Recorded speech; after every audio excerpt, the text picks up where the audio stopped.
Hi friends, I am Shelley Johannes, the author and illustrator of the Beatrice Zinker Upside Down Thinker chapter book series. Today I am so excited to give you a peek at my very first picture book, More Than Sunny.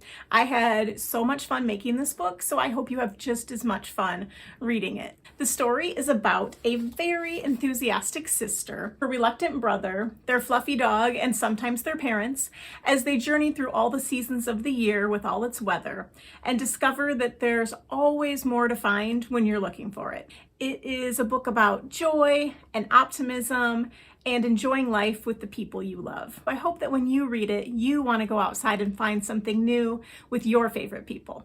Today, we are going to draw together. We're going to draw the sister and her fluffy dog. So if you would like to pause the video after I talk about my art supplies, you could go grab your art supplies and then come back and we'll draw together. I'm going to be drawing on a piece of beige construction paper, but you can use any kind of colored paper that you'd like, as well as some colored pencils, some markers, a couple pastels and crayons. I usually start by lightly sketching out my shapes.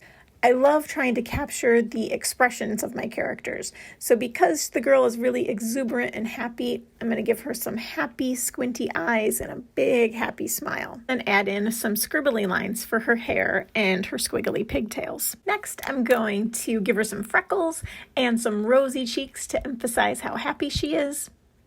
And then I'm going to use a light line again and sketch out her form. She's wearing a yellow raincoat and she's so excited. Her arms are thrown up in the air and her coat's flying up, and even her hands express how happy she is.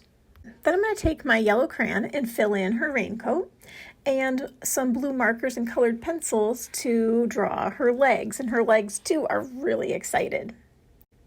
After that, I'm going to take a white chalk or a white crayon. I'm using a pastel, and we're going to fill in her t-shirt with white, and it'll really pop on your colored paper. Then I'm going to add in the details of her shirt, like the stripes of her t-shirt and the lines of her raincoat and the details of her little buttons and the plaid pattern and pockets. Then I'm going to grab my pink pastel and add in her socks, and then draw her little Converse shoes. I'm going to grab a red colored pencil and add in the stripes of her socks and her happy bows. I draw her fluffy dog with a white pastel, but you could use chalk or crayon, and I just imagine all the fluffy fur, and then I come back in with my colored pencil to actually draw some squiggly lines over it. And then I add details like his nose and little red collar, and anything else to make him seem extra peppy. Thanks for drawing with me.